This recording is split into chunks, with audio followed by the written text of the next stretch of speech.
Tonight, a 27-year-old is dead and the family and community are left in mourning following a bike accident in Denry. I mean, it was just so sad to see so many persons grieving when I got to the scene. The island records its sixth homicide after a young man from the community of Asu Canal is gunned down Monday evening. And the infrastructure minister defends the multi-million-dollar HIA redevelopment project as the opposition gets set to rebut the government's viewpoint. The details of these stories and more are coming up.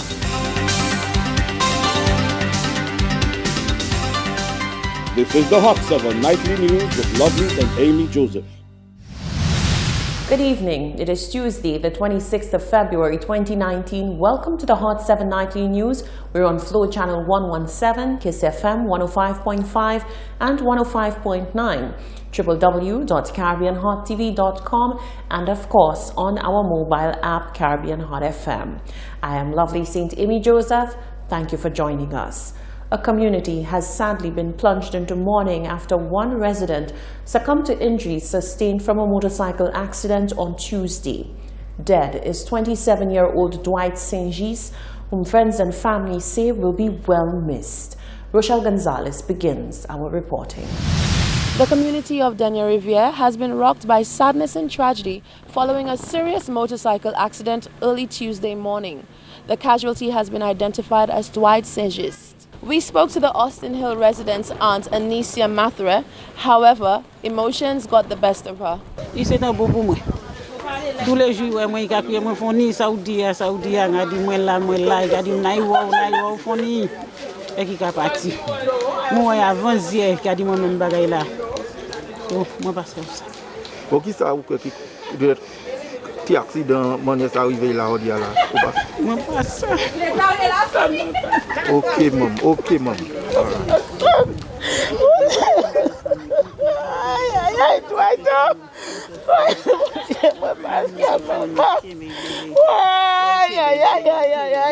aïe, brother, Walter, oi. Dwight. A friend of St-Gis also spoke briefly to Hot 7 News. Bon matin, moi, et puis un petit fille de son chemin là, dans le édifice là, pour regarder. Le petit fille allait devant moi, et puis moi, j'étais derrière, nous pas marcher, nous pas parler. Et puis, moi, passer, là, moi, je vais le match là, moi, je prends deux soldats derrière moi. Deux soldats, moi, je vais m'en tenter pour le derrière, parce que moi, je dois tout bout de con. Et puis, moi, je suis le bail là, c'est là, il faut quoi. Moyen de là tomber en canal là. Depuis là, il tombe à moi, il est mort. Police reports have revealed that St-Gis was not wearing a helmet at the time of the accident. Reporting for Hot 7 News, I am Rochelle Gonzalez. Meanwhile, the representative for Denry North, Sean Edward, is reacting to the death of the 27-year-old biker in his constituency. He says bikers need to use this incident as a wake-up call to practice better road safety. The Member of Parliament for the constituency of Denry North, Sean Edwards, is looking at the silver lining following the tragic death of one of his constituents and is hoping for some good to come out of the matter as it relates to motorcyclists and road safety. Edwards said the popularity of motorcycle riding is rapidly growing and will continue to do so. However, this should not be seen as a negative. Instead, he said, it should be an opportune time to raise road safety awareness. Personally, I have absolutely no issue whatsoever with the biking component of independence. It's really nice to see so many persons coming out and expressing themselves in terms of their national pride in different forms. And the motorcycle activity is one that is growing by leaps and bounds. But I think come next year, we need to pay closer attention to the safety aspect of it. We would want to see more persons wearing helmets on those bikes, and at times I think some of the riders can probably be a little more cautious in terms of the speed with which they ride. But as I said, it is something that is growing. I think it is here to stay, but next year we need to give some serious consideration to the safety aspect of it. As I said, this morning Denya Riviere has been plunged into mourning because we've lost a young community resident through tragic circumstances. And I'm hoping that if anything can come out of it, it's the fact that those other users of the road can probably use this period to do a bit of introspection, and they themselves can be a little more embracing of safety and what is being preached in terms of making the roads safer for all users. Edwards expressed his deepest condolences to the family and friends of the deceased. He gave his account of the harrowing incident. A young man who was passing by at the time informed us that there was an accident in Upper Denny Riviera. So I immediately left home and I came to the scene to see what had happened. And when I got there, I noticed a motorcycle was in the drain. There was a lot of blood on the scene. And I was informed that a young man from Denny Riviera, whom I know very well, was transported to Denry Hospital. From here, I went to Denry Hospital to see for myself, and it was confirmed that a young man passed as a result of that accident. This happened at a time when people were going to work. Children were on their way to school. Some of them would have been in school already, but it was very shocking to see the number of persons who had descended on the scene after the accident. This has left a very somber mood on the community.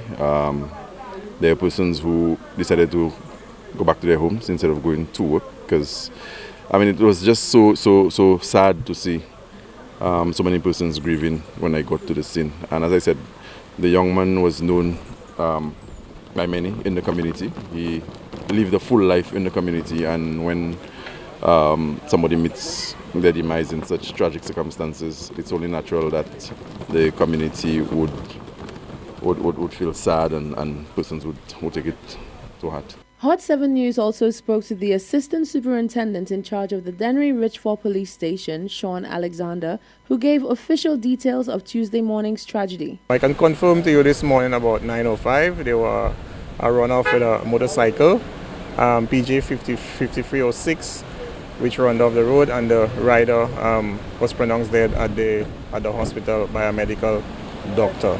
The death of 27-year-old Dwight Saint-Just has been recorded as the island's second road fatality for the year. Reporting for Hot 7 News, I am Rochelle Gonzalez. In other news, the island has recorded its sixth homicide after a young man from the community of Asu Canal was gunned down on Monday evening.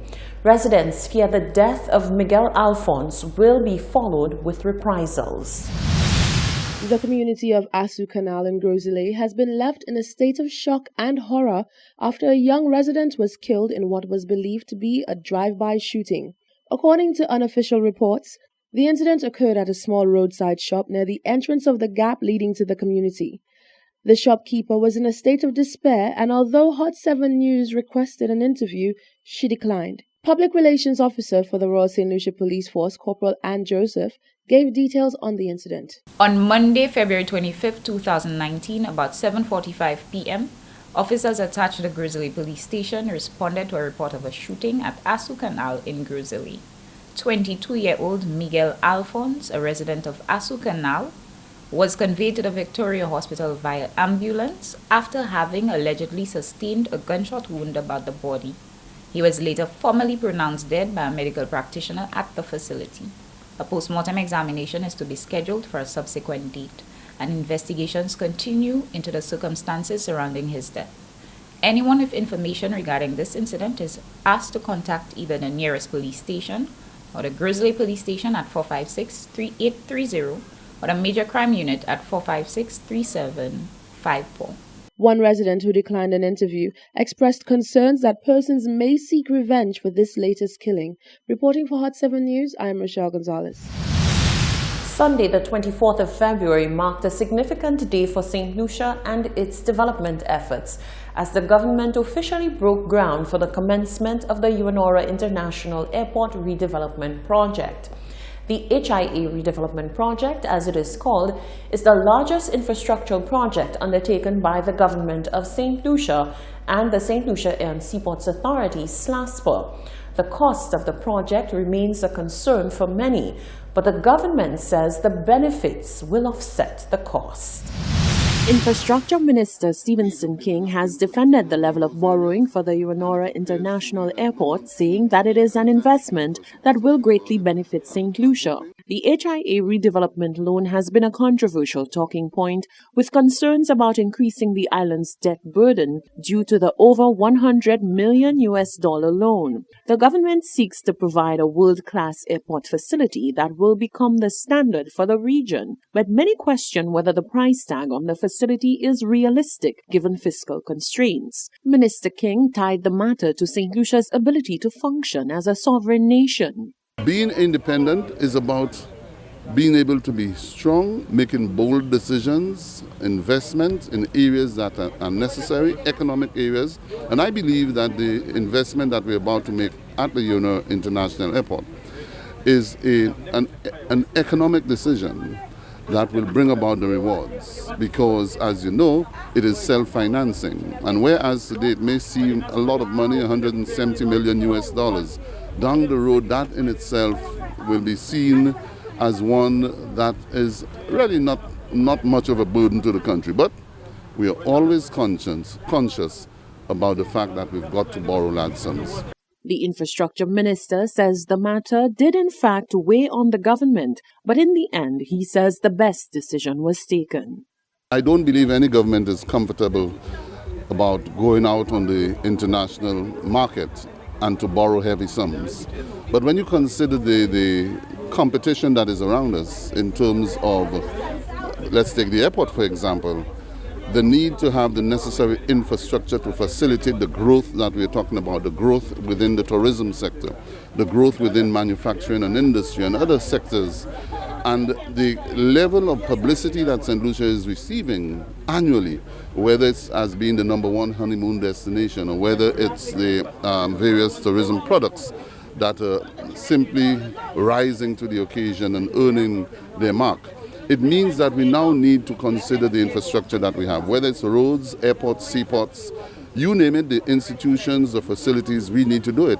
The minister insists that government will make good on its loan commitments. He says St. Lucia has the reputation to secure such a loan.